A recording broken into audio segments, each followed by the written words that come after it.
Hi guys, ఈ వీడియోలో సమంత గారు రిజెక్ట్ చేసిన మూవీస్ ఏంటో తెలుసుకుందాం. అంతకంటే ముందుగా మీరు ఇదే మొదటిసారి మా వీడియో చూడడం అయితే ఈ వీడియోకి ఒక లైక్ చేసి మన ఛానల్ ని సబ్స్క్రైబ్ చేసుకోండి. నెంబర్ 1 కడలి 2013లో మణిరత్నం గారి డైరెక్షన్ లో వచ్చిన ఈ మూవీలో హీరోయిన్ గా సమంత గారిని అనుకున్నారట. సమంత గారిని ఈ మూవీ కోసం సంప్రదించగా ఆ టైంలో సమంత గారు వేరే మూవీస్ లో బిజీగా ఉండడంతో ఈ మూవీకి నో చెప్పారు. ఆ తర్వాత ఆ పాత్రని తులసి నాయర్ చేయగా ఈ మూవీ బాక్స్ ఆఫీస్ వద్ద ఫ్లాప్ గా నిలిచింది. నెంబర్ 2 శంకర్ గారి డైరెక్షన్ లో విక్రమ్ గారు లీడ్ రోల్ లో నటించిన ఈ మూవీలో హీరోయిన్ గా మొదట సమంత గారిని అనుకున్నారట. కానీ కొన్ని కారణాల వల్ల సమంత గారు ఈ మూవీకి నో చెప్పారు. ఆ తర్వాత ఆ పాత్రని అమీ జాక్సన్ గారు చేయగా భారీ ఎక్స్పెక్టేషన్స్ మధ్య రిలీజ్ అయిన ఈ మూవీ బాక్స్ ఆఫీస్ వద్ద నిరాశపరిచింది. నెంబర్ 3 బ్రూస్లీ శ్రీను వైట్ల గారి డైరెక్షన్ లో రామ్ చరణ్ గారు అలాగే రకుల్ ప్రీత్ సింగ్ గారు జంటగా నటించిన మూవీ బ్రూస్లీ. అయితే ఈ మూవీలో రకుల్ ప్రీత్ సింగ్ గారు చేసిన పాత్ర కోసం మొదటిగా సమంత గారిని అనుకున్నారట.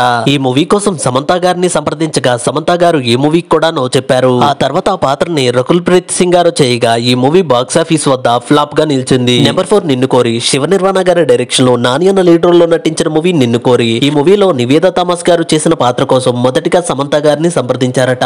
కానీ సమంత గారు డేట్స్ అడ్జస్ట్ కాకపోవడం వల్ల ఈ మూవీకి నో చెప్పారు. ఆ తర్వాత ఆ పాత్రని నివేదా థామస్ గారు చేయగా ఈ మూవీ బాక్స్ ఆఫీస్ వద్ద మంచి హిట్ గా నిలిచింది. Number 5 U turn Hindi remake. Kannada thriller అయిన యూటర్న్ మూవీని తెలుగు రీమేక్ లో సమంత గారే హీరోయిన్ గా నటించారు. హిందీ రీమేక్ కోసం కూడా సమంత గారిని సంప్రదించారట. కానీ సమంత గారు నో చెప్పారు. నెంబర్ 6 ఎవడు వంశీ పైడిపల్లి గారి డైరెక్షన్ లో వచ్చిన ఈ మూవీలో శృతి హాసన్ గారు చేసిన పాత్ర కోసం కూడా సమంత గారిని సంప్రదించారట. కానీ సమంత గారు కొన్ని కారణాల వల్ల ఈ మూవీని కూడా మిస్ చేసుకున్నారు. ఆ తర్వాత పాత్రని శృతి హాసన్ గారు చేసి మంచి హిట్ ని సొంతం చేసుకున్నారు. ఈ వీడియోకి ఒక లైక్ చేసి సమంత గారి మూవీస్ లో మీకు ఇష్టమైన మూవీ ఏంటో కామెంట్ చేయండి. అలాగే వెళ్తూ మన ఛానల్ ని కూడా సబ్స్క్రైబ్ చేసుకోండి.